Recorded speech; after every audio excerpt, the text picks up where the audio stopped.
We've come to the Shetland Islands. The reason being, there's 23,000 people here and not a single Adventist. We want to reach them with the gospel, and we'd love to see them ready for Jesus to return. The Shetland Islands are part of Scotland and the northernmost part of the United Kingdom. Anthony Kent, the Associate Ministerial Secretary at the General Conference, put together a small team of pastors from Scotland and the UK to spend 1 week cycling through the islands to tell people about Jesus and hand out Christian literature. After an overnight ferry ride to reach the islands, the team prepared to set off to reach the unreached. And as far as we know, there are no Adventist members on the Shetlands. And how do you approach trying to make contacts? What would Paul and his associates do if they were doing a missionary journey and they landed in Lerwick and they were to start in the Shetland Islands? Maybe Paul also would have used a bicycle to share Jesus with people today. The team set out to ride through every inhabited street, stopping with anyone they met. Much like the Apostle Paul, Anthony and his team had to endure hardships in the form of wind, rain, and hills. It's cold. It's cold. But this is still really good fun. And people's hearts are open. The weather's cold, but the people are warm. Praise God for that. This isn't the first I Will Go bike ride. Anthony has led a cycling ministry trip from Washington, D.C. to St. Louis, as well as some in Australia. What we found is, it's a wonderful way to generate significant but brief conversations and an opportunity to share the gospel. So it's worked in the past, and we thought we'd give it a go in Shetland. There's a special reason the Shetland Islands were chosen for this ride.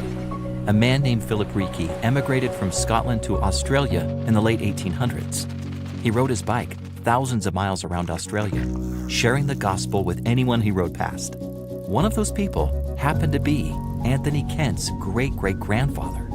And Philip Reiki rode up to him on a bicycle and shared with him the great controversy, and it completely transformed his life.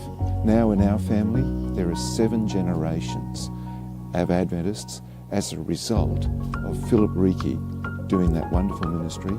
And our dream was to take the spirit of Philip Reiki and his desire to lead people to Christ, to take it back to his homeland. Following Philip Reiki's legacy, the team took Jesus' call to go to the ends of the earth and applied it to their work in the Shetlands.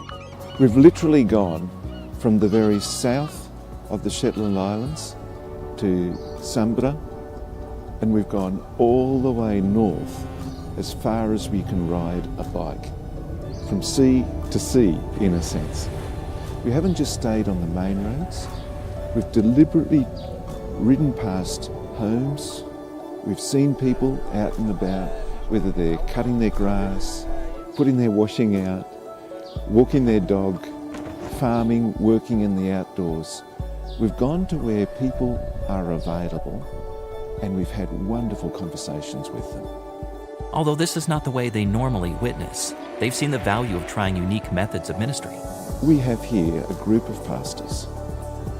They're not cyclists, but they're willing to go to the ends of the earth, even if it means riding a bike in wet, cold, windy conditions, if it may lead one person to Jesus. My dream is that people will look at unentered places, places where we don't have any followers, and do what you can do to reach them. Please pray for ministries such as the I Will Go bike ride and others around the world who are using unique methods of ministry to reach the unreached. Thank you for your support of mission.